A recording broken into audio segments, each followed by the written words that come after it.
I'm so excited because I get to talk to you about my favorite IES family value, people over programs. Even though it's my favorite, preparing for this sermon has made me realize that it's also the most challenging, at least for me. Why? Because it doesn't feel normal. It doesn't feel normal for a bunch of people who like to program things and plan things out to not. Or to put people first. See, I'm talking about me.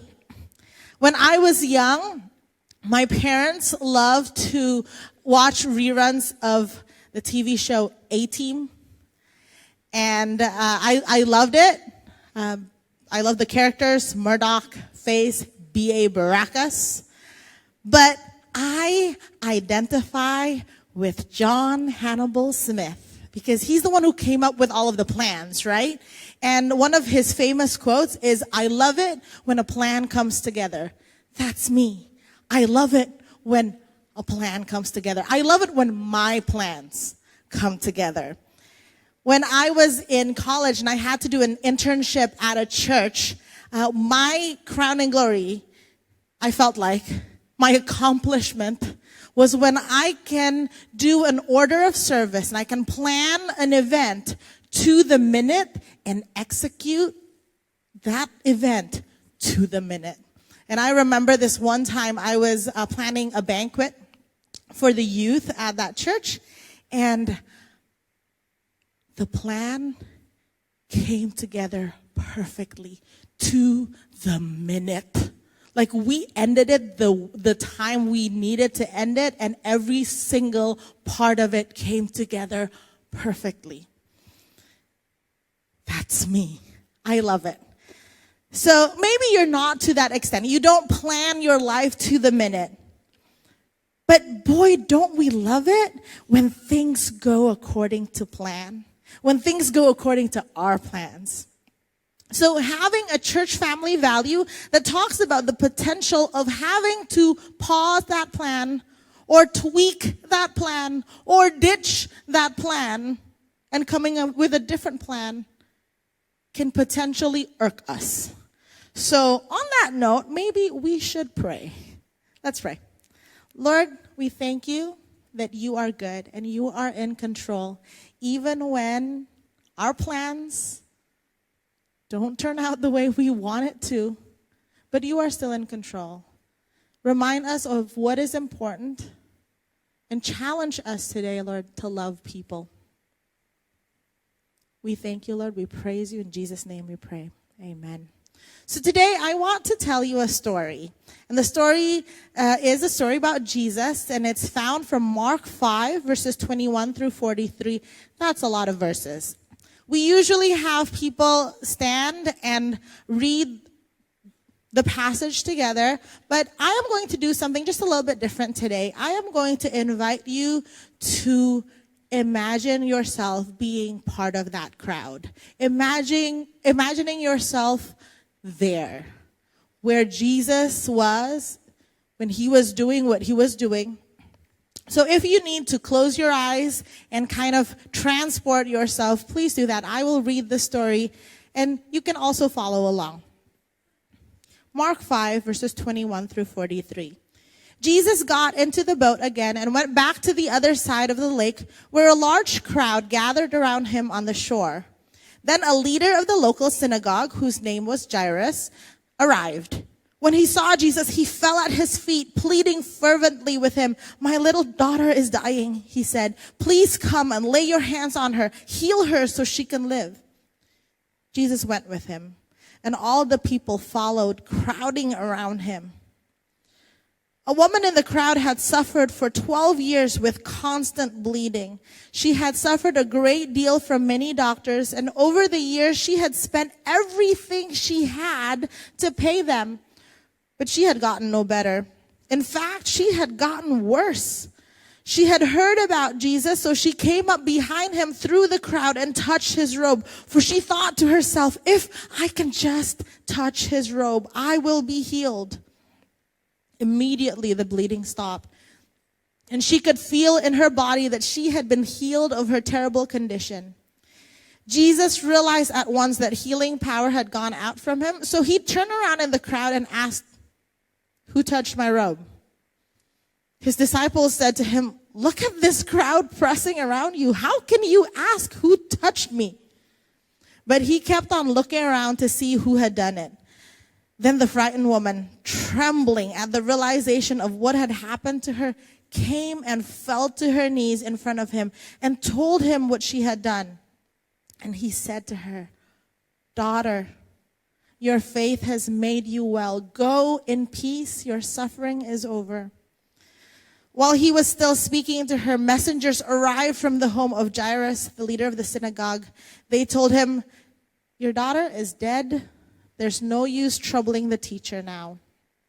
But Jesus overheard them and said to Jairus, "Don't be afraid, just have faith." Then Jesus stopped the crowd and wouldn't let anyone go with him except Peter, James, and John, the brother of James. When they came to the home of the synagogue leader, Jesus saw much commotion and weeping and wailing. He went inside and asked, "Why all this commotion and weeping? The child isn't dead. She's only asleep." The crowd laughed at him, but he made them all leave, and he took the girl's father and mother and his 3 disciples into the room where the girl was lying. Holding her hand, he said to her, "Talitha kum," which means, "Little girl, get up." And the girl, who was 12 years old, immediately stood up and walked around. They were overwhelmed and totally amazed. Jesus gave them strict orders not to tell anyone what had happened. And then he told them to give her something to eat. One of the most obvious observation that I can take from this passage is that simple, Jesus cares about people. Jesus cares for people. We see that a large crowd had gathered around him, so he stayed by the seashore. This guy, Jairus, begged him for help, so he went. And there's this woman who had a blood issue, and she kind of pickpocketed healing from him because she didn't, ask for permission or anything. She just kind of reached out and touched.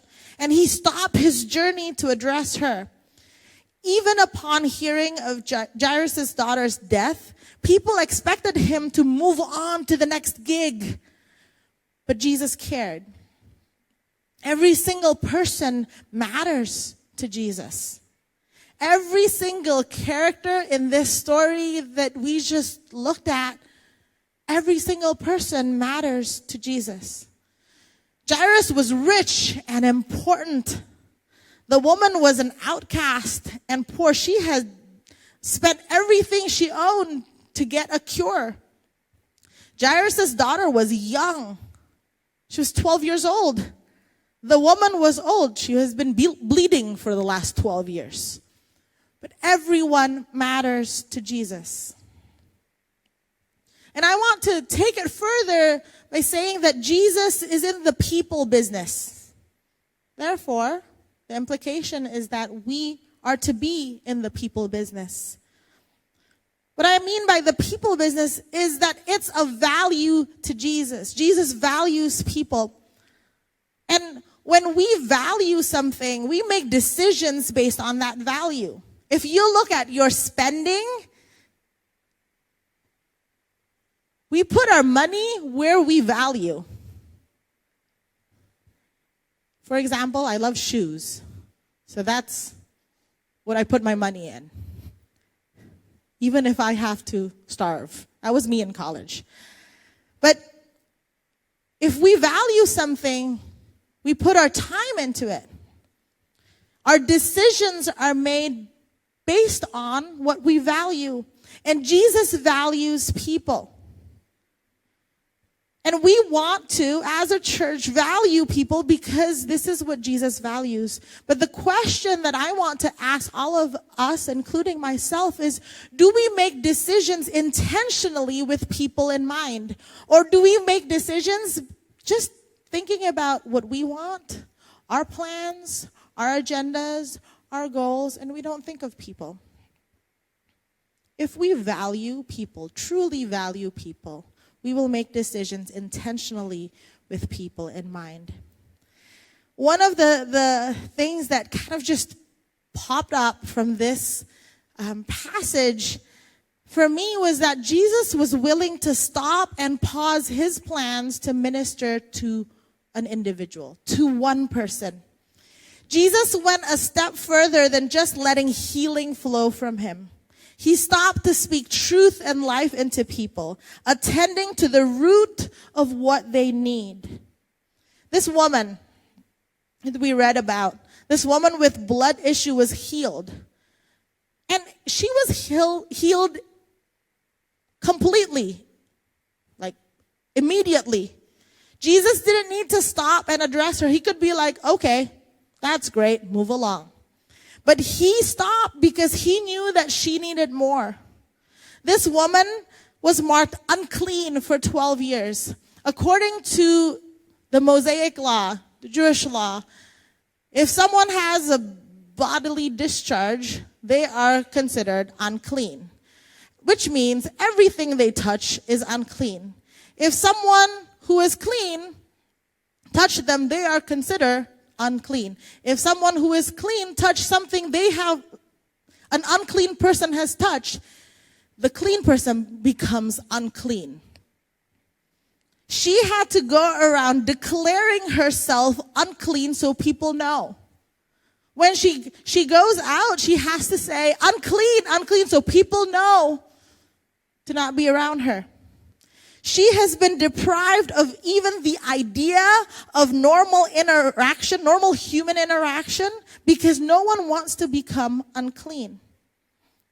Maybe we can imagine after the first year, it's still okay. Like, okay, a year of solitude, kind of like, a year of not being around people. But after 12 years, the bleeding didn't just mess her up financially or physically.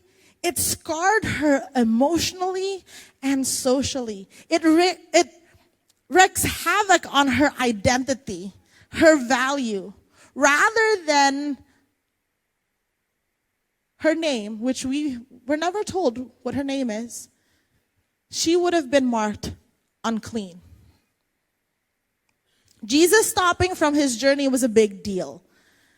And I think about this. We often won't stop in our tracks. We won't pause our plans for anything or anyone. We're like, okay, this is where we're going. No one can stop me. But Jesus' willingness to stop and be aware of someone's need differentiate him from other people. Jesus knew that this woman needed to be seen. The crowd was pushing around him, jostling him, but he recognized the one individual in the midst of the multitude. And I think about it, we often cater to the group's need in order to reach as many people as possible. But then, often, we end up kind of glossing over the individual's need. Or we discount them because we say, oh, it's just one person, they will get over it. It's okay, it's for the greater good. But not Jesus. Jesus stopped and waited for the woman to speak up. And then he treated her with dignity. After 12 years of being avoided and known as unclean, Jesus restored her value and identity by looking at her, really seeing her, and calling her daughter. Jesus was saying, I see you. Even in the crowd, I see you, and you are important to me. I will never be too busy for you. I don't know if you need to hear that today, but you are important to Jesus. Even in the crowd where, we have a huge church.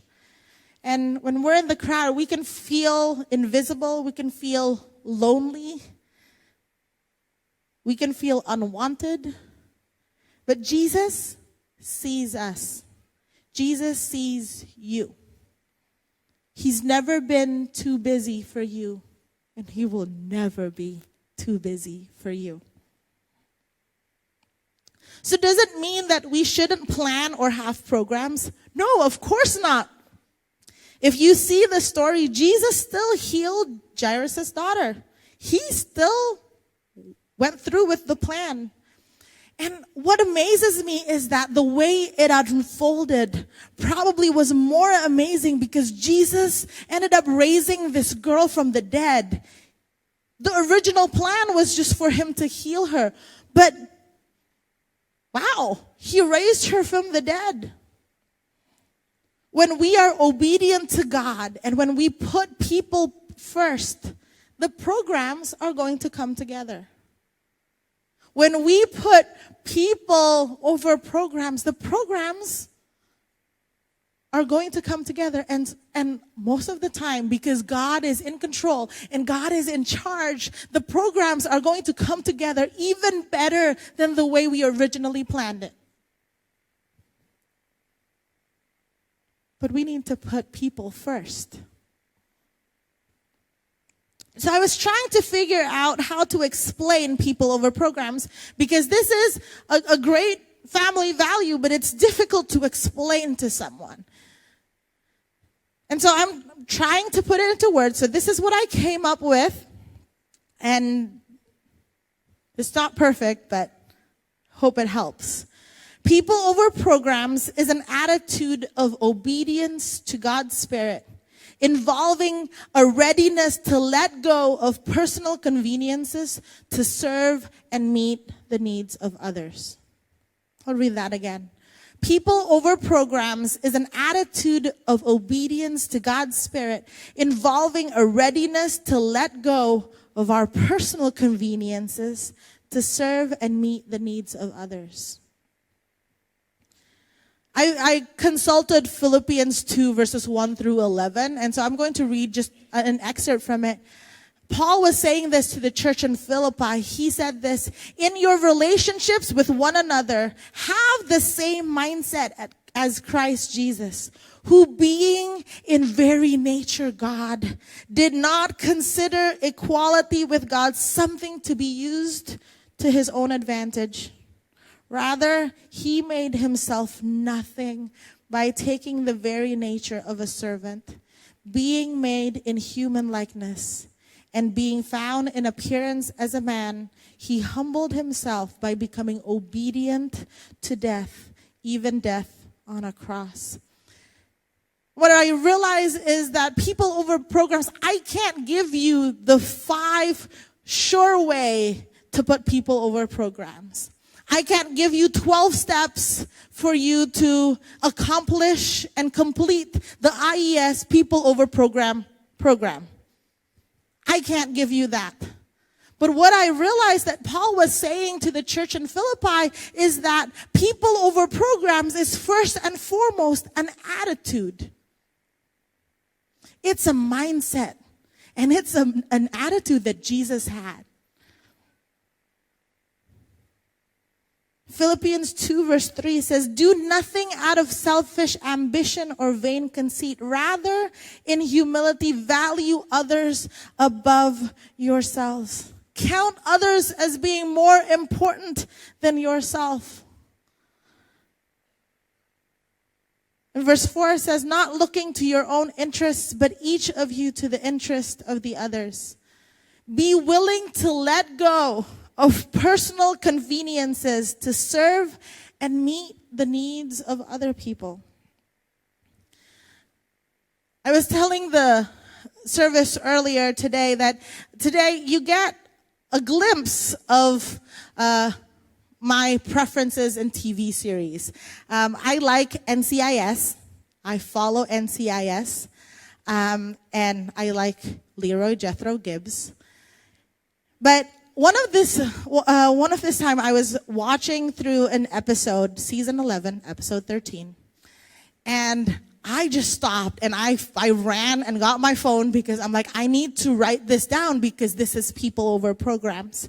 So what had happened was McGee, one of the agents, just had a traumatic experience involving a bomb. He was there and there was a bomb and his girlfriend was like, injured and things like that. But he came back to office to work. And he said this, I don't want to talk about it. I just came here to tell you I want to work. I deserve to work.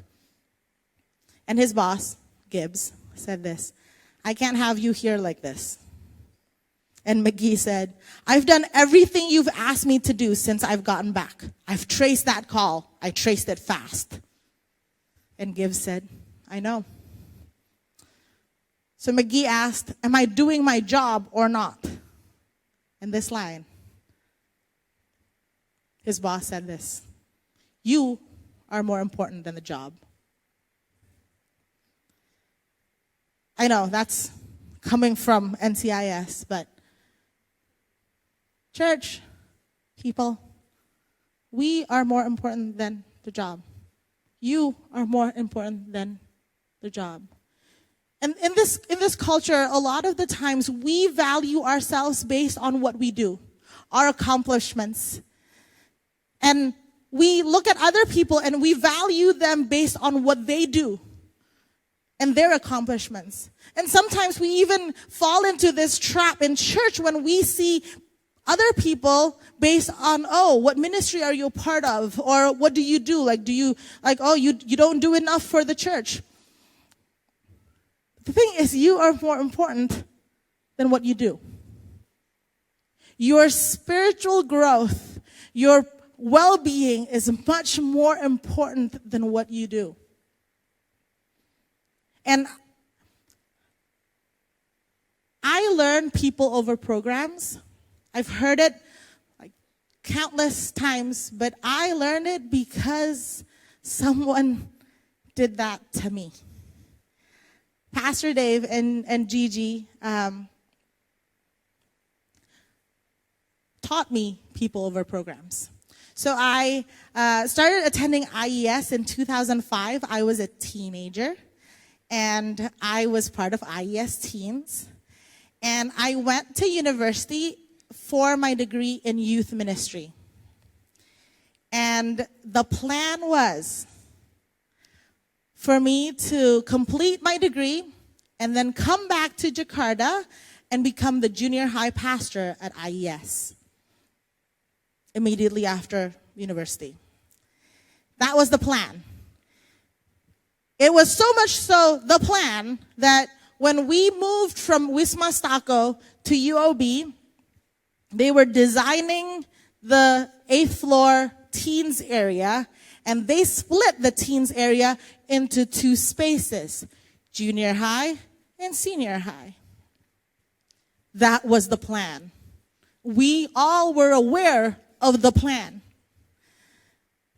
But then my senior year, my last year in university, I was so burnt out to the point where I had told my college advisor that I am done with ministry. I don't want to do this anymore. I was so burnt out. And I was also going through some personal stuff, but I didn't tell anyone back home. I didn't tell PD. I didn't tell Gigi. I didn't tell my teens pastor back home. What I did was I sent Pastor Dave an email, and I told him I am not coming back.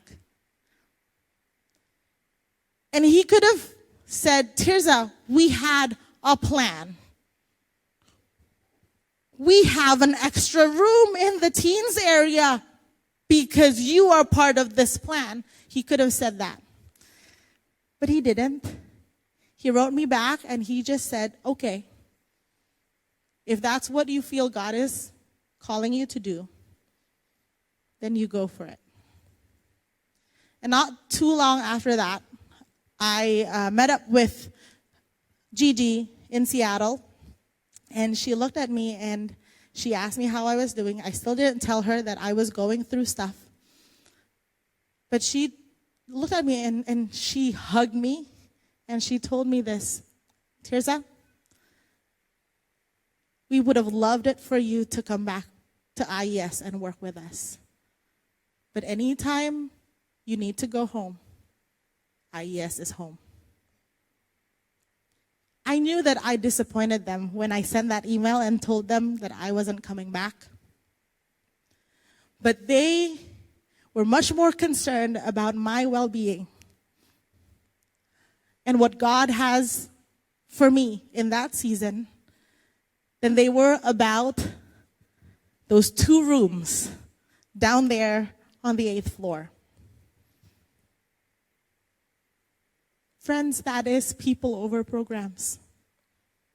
Because that was inconvenient for them. It was inconvenient for the IES staff. I knew it. They were trying to figure out who can handle the junior hires and who can handle the senior high students. But they valued me and my spiritual growth and my well-being more than the program, the carefully best laid plans. And here I am. I'm the teens pastor at IES. God still works it out. And I want to share with you that today, that you are more important than what you do at the church. Maybe you're in ministry and you have said, I am burnt out. And this season is coming to an end. Well, you are more important than what you do here at church.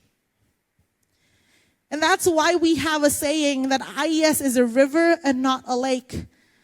Because we understand that sometimes we can't keep you forever. Sometimes we have to let you go and do whatever God is calling you to do next. Even if it's not what we plan. But you and your spiritual growth, your walk with God and the call that God has placed in your life is more important than any plan that we can set up for you here. You are more important than the job. So what does it look like if all of us took on the attitude of Christ? What would IES look like? I feel like there are questions that we need to ask ourselves. Are churches for people? All people? Do churches care for people? Do the people in churches feel that the church is about them and meeting their needs? Do people on the outside feel that the church is about them and meeting their needs? Because often, sadly, it's not the case. To the world, churches often seem like places that are only for certain kinds of people. Places where people look down on others, and especially those who are not like them. Places full of people who look at those who are not in the church, who do not know God, as the enemies. Sometimes people even think the church is just buildings or an organization or a club. In IES, we want to remember that our whole Christian life and experience is about people. And that if we want to be like God our Father and like Jesus, we need to be thinking about people, caring for people, and loving people, and helping people have a relationship with God, even if it doesn't look the way we want it to look. We want everything we do and everything that we are about as a church to be about people. We don't do things because other churches do them. We don't do things because they are traditional, because, we have always done it this way, therefore we will always do it this way. We don't do things because they are traditional. We try to only do things that impact the lives of people, that meet the needs of people, that reach out to people. IES is not in the building business, even though we are looking for a great, God-ordained, permanent building. And we are probably going to be nomadic in a couple of months. IES is not in the building business. IES is not in the music business, even though we have tons of super talented people who can play music, create music, write songs. But IES is not in the music business. IES is not in the training business, even though we do train people to do the work of the Lord. Thus, everyone is a minister. But IES is not in the training business. IES is in the people business. It will always be about the people God has entrusted to us. And that's why we will never sacrifice people for the sake of our programs. You, church, are more important than any of our programs. And that's why you saw the retreat video. It was a great retreat, but people over programs is one of the reasons why we never have a camp or retreat registration deadline. The convenient thing to do for anyone planning an event is to have a cutoff on registration. Because then we can make sure that the accommodations are right. We can print out all of the schedules and stuff in on fancy papers and in colored printing. And we can have perfect lanyards. But we never close registration. And I love planning teens camps. And I kid you not, there were times when someone said, "Oh, Pastor Tirza, I want to go to camp," the day of camp. And this past IES retreat, I was telling Pastor Mike and Pastor Anthony that we had 3 people sign up the day before retreat. And that night, I was sitting on the floor of my room trying to figure out where in the world I am going to place these people in which cabin. It took a lot of interesting problem solving. But the reason why we do that, because it's people over programs. We would rather have the people who want to be at retreat, the people who should be with other believers, should be with a community who accepts them. We would rather have them be in our retreat, in our events, over our convenience, over having a perfect event, over having everything happening the way we plan it. And that's difficult. I told you earlier, I like it when a plan comes together. But the people will always be more important than the program. So I want to challenge you today, and it's a challenge for me too, to put on the attitude of Christ daily. Because that's a choice. It's a daily stance. It's not a checklist. It's a daily attitude. And to ask God's Spirit for an awareness of the people and needs around us. Lord, I do not want to be so tunnel vision in what I want to do and my ministry and my goals that I do not see the needs around me, that I don't see the people around me. And the last thing that I want to challenge you to do, and this one's hard, is be ready to stop. Pause our plans in order to love and care for the people that God has entrusted to us. So friends, I invite you to join me to put people over programs.